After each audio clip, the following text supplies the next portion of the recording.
تربیت اچھی نہیں کی، اپنے خواتین کی تربیت اچھی نہیں کی، ان کے دینوں کو دین مصطفیٰ کا نہیں بتایا، شریعت مصطفیٰ کا نہیں بتایا، جس کا نتیجہ یہ ہے کہ آج وہ نکل کر آزادی چاہتی ہے۔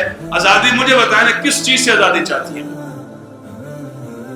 آپ قرآن پاک کا مطالعہ کریں، سابقہ رسول اللہ صلی اللہ علیہ وسلم کی آمد مبارک سے پہلے عرب کے اندر کیا دستور چلا رہا تھا؟ جہاں بھی بچی پیدا ہوتی تھی وہ اس کو زندہ درگور کر دیا کرتے تھے، گلا کھودتے تھے، گلا کھود کے جناب زندہ درگور کرتے تھے۔ یہ حضور کی آمد مبارک سے پہلے کا بات۔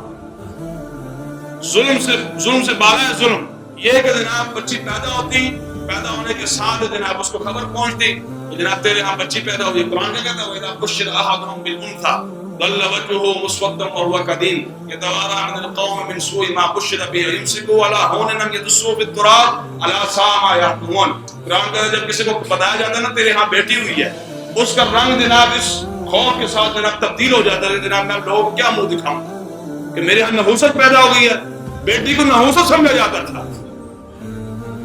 آج مجھے بتائیں نا وہ خواتین جو آزادی چاہتی ہیں، اور اللہ کے بندیوں آزادی تمہیں حقیقی اسلام نے عطا فرمائی ہے، خود رسول اللہ نے حقیقی آزادی تمہیں عطا فرمائی ہے۔ اب تم چاہتی ہو کہ اسلام سے بھی آزادی مل جائے، ایسا تو نہیں ہو سکتا۔ اسلام سے آزادی تو نہیں مل سکتی، اسلام نے تمہیں آزادی دی ہے۔ کیسے آزادی دی ہے؟ تمہیں زندہ درگور کر دیا جاتا تھا، گڑا کھود کر خود والد زندہ درگور کر دیا کرتا تھا، گڑا کھود کے اس کے اندر دفنا دیا کرتا تھا زندہ بچی کو۔ اتنا ظلم تھا اس وقت جب رسول اللہ دنیا میں تشریف لے آئے۔ اللہ اکبر۔ آپ نے آ کر فرمایا مر رب بنتا ہے کیا یوم القیامت ہوا، میں جو کچھ ہو چکا وہ تو ہو گیا، آج کے بعد کوئی بندہ اپنے بچی کو زندہ درگور نہیں کرے گا، فرمایا آج کے بعد جو 2 بچیوں کی پرورش کرے گا ان کو بوجھ نہیں سمجھے گا، اپنی 2 بیٹیوں کی پرورش کرے گا اللہ کی رضا کی خاطر، کل قیامت کے دن میں اور وہ یوں اللہ کی بارگاہ میں